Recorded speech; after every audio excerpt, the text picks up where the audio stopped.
성경에 하나님의 아들이 이 땅에 오신 사건이 두 가지 종류로 기록을 하고 있습니다. 그것을 첫 번째 온 사건을 초림이라고 부르고, 또 두 번째 오실 사건을 재림이라고 그렇게 부르고 있습니다. 초림은 이미 이루어졌죠. 2000년 전에 예수님께서 아기의 모습으로 이 땅에 오셨습니다. 오신 목적은 구원이에요. 그래서 사랑의 주님으로 이 땅에 오셨습니다. 우리가 그 모든 형벌을 다 받아야 되는데 그분께서 다 짊어지신 것이죠. 그렇게 구원을 이루셨습니다. 그리고 십자가에 지시고 돌아가시고 다시 부활하시고 그리고 다시 승천하셨어요. 승천하시면서 약속을 하고 가십니다. 다시 오겠다. 재림에 대한 약속을 하고 가십니다. 제자들이 보는 앞에서 하늘로 올라가실 때에 천사들이 바라보고 있는 제자들에게 이야기를 해줍니다. 너희들이 본 그대로 다시 오실 것이다. 그런 약속을 주십니다. 초림에 대한 부분, 재림에 대한 부분, 사실은 성경의 전체가 예수님께서 이 땅에 오셨다, 예수님께서 다시 이 땅에 오실 것이다, 그 두 가지 얘기로 가득 차 있다고 이야기하는 성서학자들도 많이 있습니다. 그래서 구약 성경에서는 1845절이나 되는 구절들이 특별히 예수님의 재림에 관련된 그런 말씀이다. 그리고 또 신약에서는 318절에 해당되는 구절이 예수님의 재림에 대한 구절이다. 그렇게 얘기를 해요. 예수님께서 이 땅에 오셨다는 초림에 대한 구절들은 우리가 너무 많이 알고 있잖아요. 그런데 오히려 재림에 대한 구절들이 훨씬 더 많다고 이야기들을 하고 있습니다. 신약 성경만 보더라도 신약 성경이 27권으로 되어져 있는데 그 중에서 23권에 재림에 대한 내용들이 언급이 되었다고 이야기를 합니다.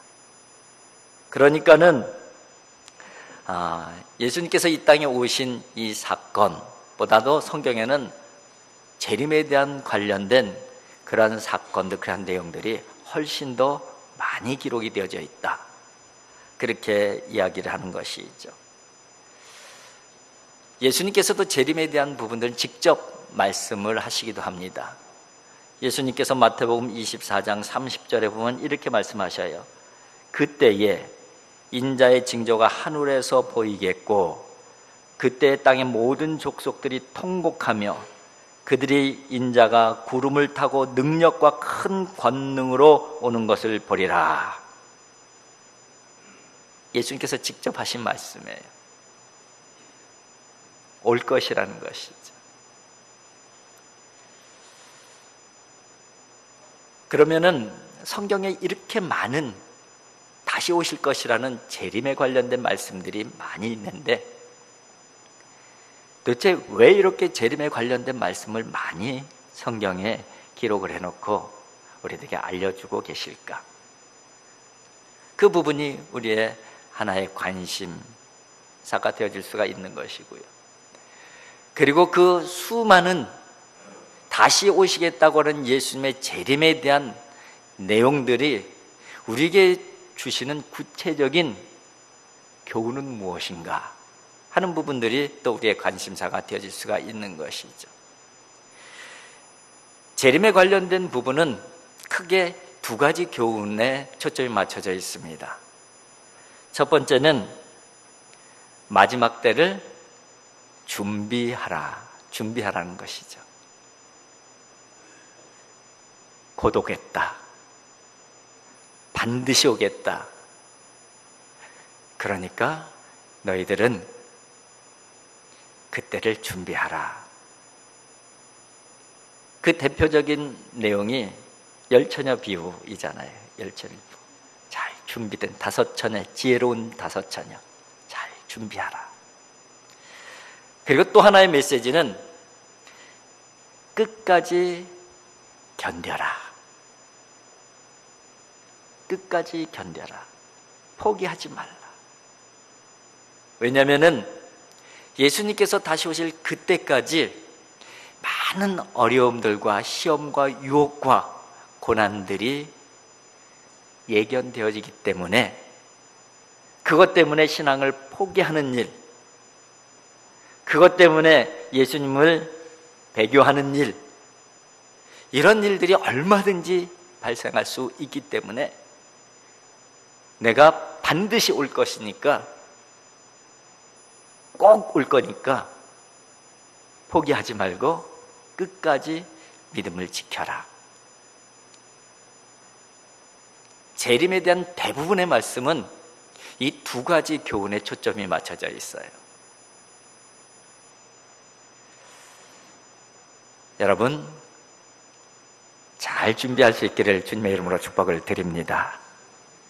끝까지 잘 견뎌내는 믿음의 사람들이 되어질 수 있기를 주님의 이름으로 축복을 드립니다. 오늘 본문 말씀은 요한계시록에 기록된 예수님의 재림 기사예요.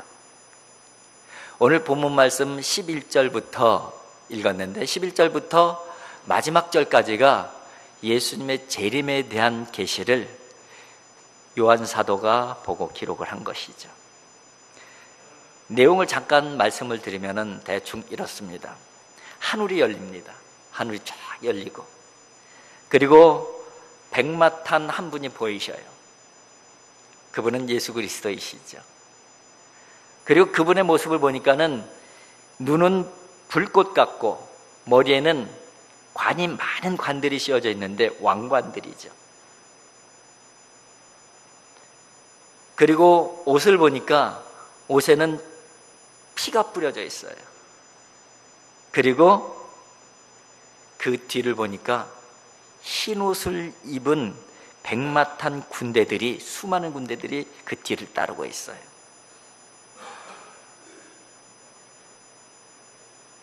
입을 보니까 입에는 예리한 검이 있고 그 예리한 검이 대적들을 다 친다고 말씀을 하고 있습니다. 그리고 그분의 옷과 다리에는 이름이 쓰여져 있는데 그 이름이 만왕의 왕, 만주의 주라고 쓰여져 있는 것이죠. 만왕의 왕, 만주의 주, 이 이름표를 달고 계신 거예요. 그것이 바로 오늘 읽어드린 본문의 내용이에요. 그리고 이어지는 말씀 17절 이후로 보게 되면은 태양 한가운데 한 천사가 크게 소리를 지릅니다. 근데 소리를 지르는데 큰 잔치 모여라!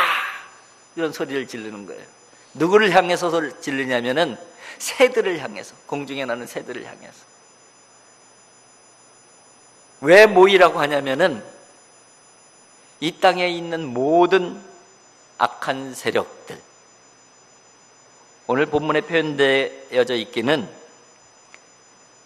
왕들, 그리고 장군, 장사, 그리고 말탄 자들, 자유인, 종이나 작은 자, 큰 자, 모든 자의 살을 먹으라.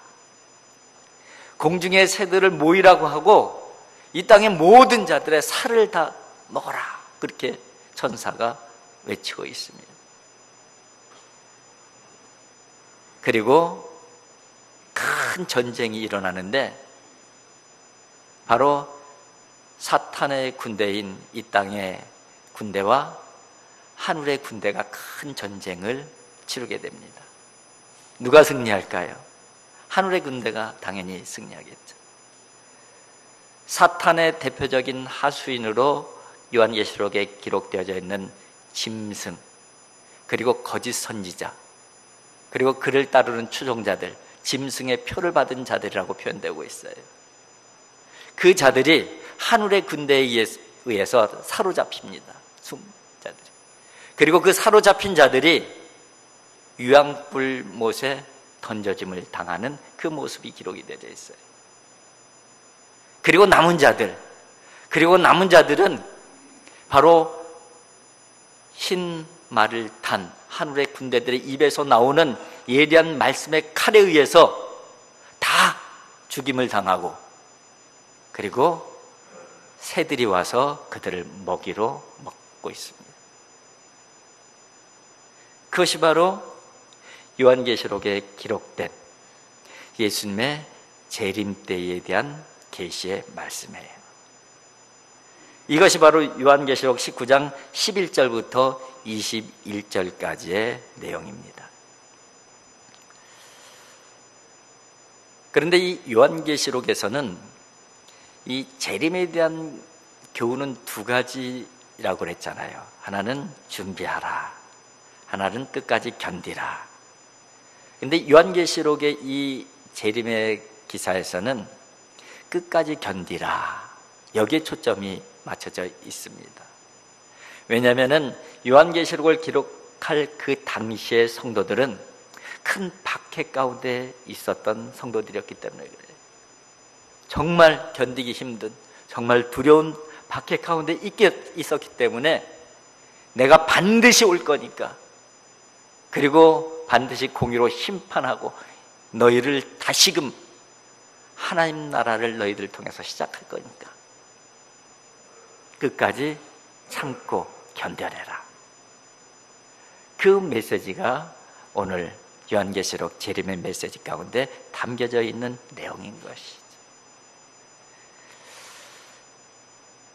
여러분, 예수님께서는 분명히 오십니다. 예수님께서 분명히 오신다고 직접 말씀하셨어요. 천사들도 말씀하셨고, 또 구약의 선지자들도 말씀하셨고, 신약 성경에는 수도 없이 재림에 대한 말씀이 기록이 되어져 있습니다. 그래서 초대교회 성도들은 이 재림 신앙을 가지고 산 사람들이에요. 그래서 우리가 표현을 할 때에 초대교회 성도들은 종말론적 신앙을 가졌다, 그렇게 표현을 하잖아요. 신학적으로 그럴듯하게 표현하면 종말론적 신앙이지만은 그것은 뭐예요? 예수님께서 다시 오실 것이라고 하는 재림 신앙인 것이죠. 두 가지 교훈을 붙잡고 사는 거예요. 하나는 그때를 잘 준비해야 되겠다. 반드시 오신다고 했으니 끝까지 견디고 이겨야 되겠다. 초대교회 성도들은 이 두 가지 믿음을 가지고 신앙을 지켰던 것이죠. 저와 여러분들도 그 신앙을 가지고 믿음을 지켜가는 거예요. 그 믿음을 가지고 오늘을 하나님의 사람으로 살아가는 것이죠. 그런데 하나님의 사람으로, 하나님의 백성으로 살아간다는 것이 참 쉽지만은 않잖아요. 그러면 우리의 질문이 어떤 질문이 나와야 됩니까? 하나님, 잘 준비하겠습니다. 끝까지 견뎌서 이기겠습니다. 이렇게 다짐을 하면서, 하나님, 그럼 어떻게 해야지 내가 잘 준비를 할까요? 어떻게 해야지 정말 끝까지 견뎌낼 수 있을까요? 이 질문이 우리들에게 생기잖아요. 이 질문에 대한 답변을 오늘 본문 말씀 가운데 특히 다시 오실 예수님의 이름으로 우리들에게 말씀해 주고 있어요. 오늘 예수님에 대한 기록을 쭉 하면서 예수님의 이름에 대한 부분들을 다양한 방식으로 표현을 하고 있어요. 근데 그 이름 안에는 정말 믿음으로 신앙을 지킬 수 있는 그 믿음의 근거와 동기를 제공해 주는 그런 내용들로 가득 채워져 있는 것이. 한번 그 부분을 같이 살펴보도록 하겠습니다. 자, 먼저 11절 같이 한번 읽어보겠습니다. 11절입니다. 시작. 또 내가 하늘이 열린 것을 보니 보라, 백마와 그것을 탄 자가 있으니 그 이름은 충신과 진실이라. 그가 공의로 심판하며 싸우더라. 공의로 심판하며 싸우더라. 주님께서 공의로 심판하시고 싸우신다. 근데 뭘로 싸우시느냐? 그 이름이 뭐라고요? 충신, 진실. 충신과 진실을 가지고 싸우시는 분, 그분이 바로 예수님이셔요. 이 충신은 피스토스예요. 그러니까 성경의 다른 데는 주로 충성, 신실 그렇게 번역된 단어입니다. 이것은 누구를 향한 거예요? 하나님을 향해서 충성된 분이시라는 거예요. 하나님 앞에서 신실된 분이시라는 거예요. 하나님의 명령과 하나님의 계획 가운데 충성된 분. 그리고 진실, 알레디노스. 이것은 참된, 진정한, 진실함. 우리가 그대로 다 이해할 수 있는.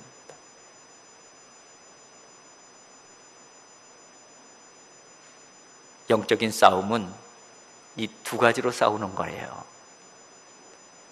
하나님 앞에 충성되고 신실한 모습, 그리고 이웃들에게는 참되고 진실한 모습.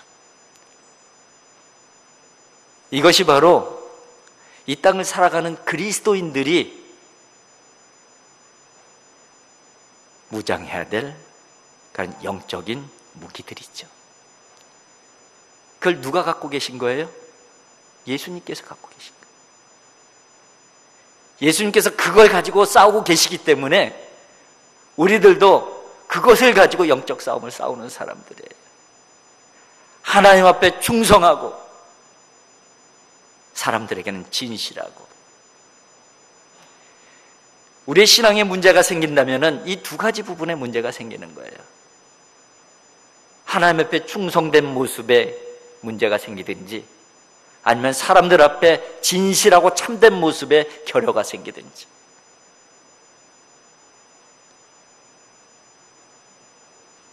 여러분, 충성과 진실, 이 두 가지 이름표를 달고 사는 그리스도인들이 되어질 수 있기를 주님의 이름으로 축복을 드립니다. 두 번째 이름은 이어지는 말씀 12절입니다. 12절 같이 읽겠습니다. 그 눈은 불꽃 같고 그 머리에는 많은 관들이 있고 또 이름 쓴 것 하나가 있으니 자기밖에 아는 자가 없고.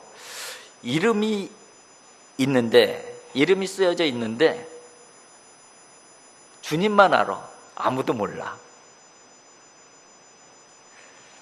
이것을, 이 본문을 이해하는데 가장 쉽게 이해할 수 있는 것이 이도령과 춘향의 얘기예요. 이도령이 한양으로 갔잖아요. 내가 과거에 급제해서 꼭 올 거야. 근데 왔는데 어떤 모습으로 왔어요? 거지 모습으로 왔어요. 그러니까는 이도령을 다 무시하죠. 누구까지 무시해요?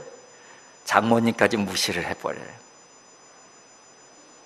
근데 춘향이는 그 이도령의 사랑을 저버리지 않아요. 끝까지 정절을 지켜요. 물론 춘향이까지도 알지 못했어요. 이도령이 암행어사인지. 그러나 사랑과 정절을 지킨 그 춘향이에게 나중에 어떤 일이 벌어집니까? 바로 그 내용을 말씀하는 거예요. 우리가 주님을 다 알 수는 없어요. 어떻게 하나님을 다 알 수가 있겠어요? 아니, 아는 것이 너무나도 적을 거예요. 그래서 때로는 우리의 믿음이 흔들리기도 하고, 때로는 우리가 그분을 무시하고 살기도 해요. 그러나 그분은 그분을 사랑하는 그 사람들, 그리고 끝까지 그분을 향한 정절을 지킨 그 성도들을 외면하지 않는 분이시죠. 그뿐만 아니라 우리가 상상하지 못할 놀라운 선물을 준비하시고 오시는 분이에요. 예수님께서 십자가에 못 박혀 돌아가시고 부활하셨을 때에 제자들을 만나시는데 도마도 만나는데 도마는 의심이 많은 제자였어요. 보여달라, 증거를 보여달라 다 보여주시면서 예수님께서 하신 말씀이 뭐예요? 너는 보고 믿느냐? 보지 못하고 믿는 자들은 복이 있다. 보지는 못할지라도 하나님의 약속이 있기에, 다 알 수는 없지만은 하나님의 약속을 붙잡고 믿음의 정절을 지키는 그 사람들에게 하나님의 약속이 있다는 거예요. 은혜의 약속, 축복의 약속, 하나님 나라의 약속이 있다는 것이죠. 세 번째 이름을 한번 보겠습니다. 13절입니다. 같이 한번 읽겠습니다. 또 그가 피 뿌린 옷을 입었는데 그 이름은 하나님의 말씀이라 칭하더라. 피 뿌린 옷을 입었다.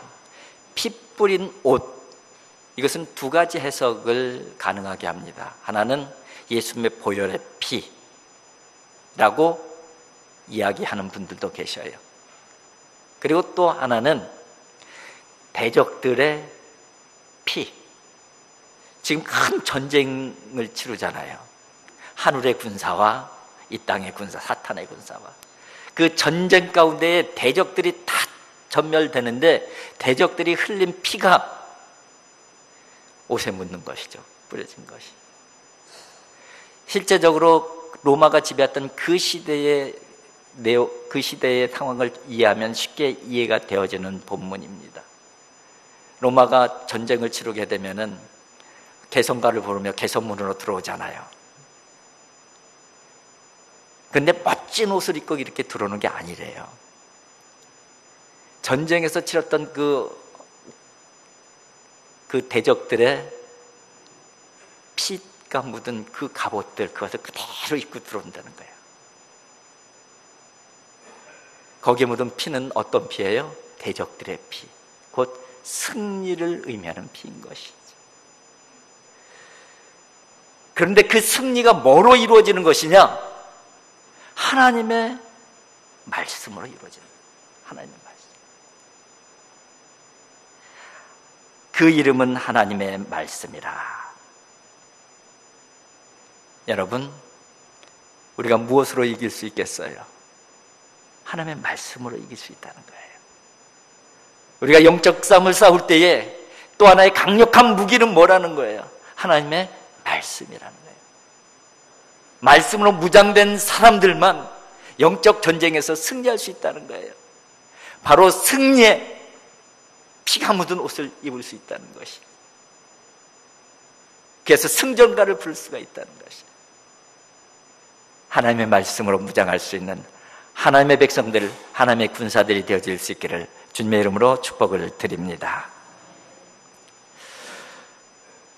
마지막으로 하나 더 언급을 하고 있는데 16절입니다. 같이 한번 읽겠습니다. 그 옷과 그 다리에 이름을 쓴 것이 있으니 만왕의 왕이요 만주의 주라 하였더라. 그분의 옷과 다리에 이름을 쓴 것이 있는데 이름이 뭐라고 쓰여져 있어요? 만왕의 왕, 만주의 주. 성경에 보게 되면은 하나님의 통치, 하나님의 다스림을 표현할 때에 하나님을 왕 또는 주로 많이 표현을 하고 있습니다. 뿐만 아니라 하나님을 섬기고 하나님을 경배하고 이런 모습을 표현할 때에 그 하나님을 왕이라고 표현하고 또 주라고 표현을 하기도 해요. 여기서 중요한 것은 우리들에게 그 질문을 던져야 돼요. 당신의 왕은 누구인가? 나의 왕은 누구인가? 이 질문을 우리에게 던져야 돼요. 나의 왕이 정말 하나님인가? 나의 주가 정말 예수님인가? 이 부분에 대한 답변을 분명하게 해야 되는 것이. 여러분의 왕은 누구셔요? 여러분의 주님은 누구셔요? 나의 왕은 예수님입니다. 나의 주님은 예수님입니다. 이 고백이 날마다 있어야 되는 것이. 문제는 다른 것이 나의 왕이 되어지는 것이 문제예요.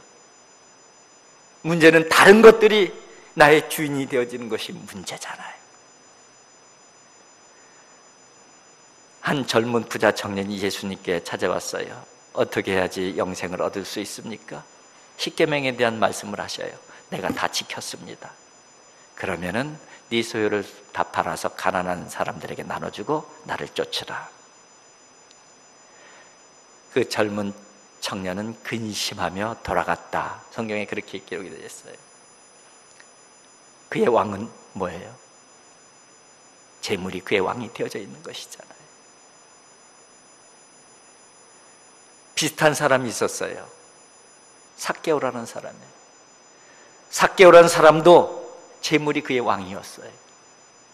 그런데 예수님을 만나요. 예수님을 만난 다음에 바뀌게 되는데, 내 소유를 다 나눠주겠습니다. 그 고백 가운데서는 이제 나의 왕은 재물이 아니고 예수님입니다. 그 고백을 하는 거예요. 이제 나의 주인은 돈이 아니라 예수님입니다. 그 고백이 담겨져 있는 것이에요.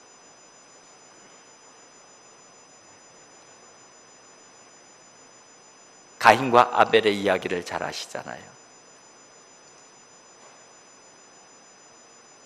가인의 재물은 받으시지 않았어요. 화가 났죠. 자존심이 상했어요. 하나님 앞에서 얼굴을 붉힙니다. 그래서 그 자존심을 주체하지 못해서 결국은 자기 동생을 살해하게 되잖아요. 그의 왕은 누구예요? 자기잖아요. 자기 자존심. 하나님 앞에서도 얼굴을 붉혀버려요. 자존심이 상하니까. 예수님께서 베드로에게 깊은 곳에 가서 그물을 던져라, 그렇게 말씀하셔요. 근데 그 예수님의 말씀은 인간적으로 생각하면은 베드로의 입장에서 굉장히 자존심 상하는 말씀이에요. 예수님은 목수시잖아요. 베드로는 어부고. 목수가 어부한테 고기 잡는 법에 대해서 지금 가리키고 있어요. 자존심의 문제, 어부의 자존심이 있지. 그런데 말씀에 의지하여 내가 그물을 내리리이다. 자기를 내려놓은 것이죠. 자기가 왕이었어요. 그런데 자기를 내려놓고 주님을 왕으로 모셔드린 거예요.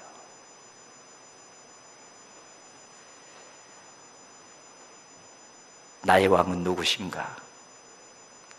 나의 주님은 누구신가? 이 부분들에 대해서 우리가 매일매일 고백을 해야 돼요. 아니, 매일매일이 아니에요. 순간순간 이 고백을 하나님 앞에 드려야 돼요. 그래야지 우리가 견딜 수가 있습니다. 그래야지 우리가 이길 수가 있어요. 그래야지 우리가 준비가 되어질 수가 있습니다. 오늘도 나의 왕이신 그분, 나의 주님이신 예수님, 그분을 내 가슴에 모시고 내 중심에 모시고 다시 오실 그분의 약속 부여잡고 오늘도 믿음의 사람으로 승리하는 믿음의 발걸음 옮겨갈 수 있는 하나님의 사람들 되어질 수 있기를 주님의 이름으로 축복을 드립니다. 기도하겠습니다. 사랑의 아버지 하나님, 오신다고 분명히 말씀하셨습니다. 분명히 오신다고 말씀하셨습니다. 반드시 오신다고 말씀하여 주셨습니다. 아버지 하나님, 그날을 준비하며 살게 하여 주시옵소서. 잘 준비하며 살게 하여 주시옵소서. 또 그날을 기억하며 잘 견뎌내게 하여 주시옵소서. 잘 이겨내게 하여 주시옵소서. 포기하지 않게 해 주시옵소서. 믿음의 사람으로 살아낼 수 있도록 인도하여 주시옵소서. 그래서 그날이 저희들에게 찬양의 날, 축복의 날, 은혜의 날이 되어질 수 있도록 인도하시고 축복하여 주시옵소서. 예수님의 거룩하신 이름으로 기도하옵나이다. 아멘.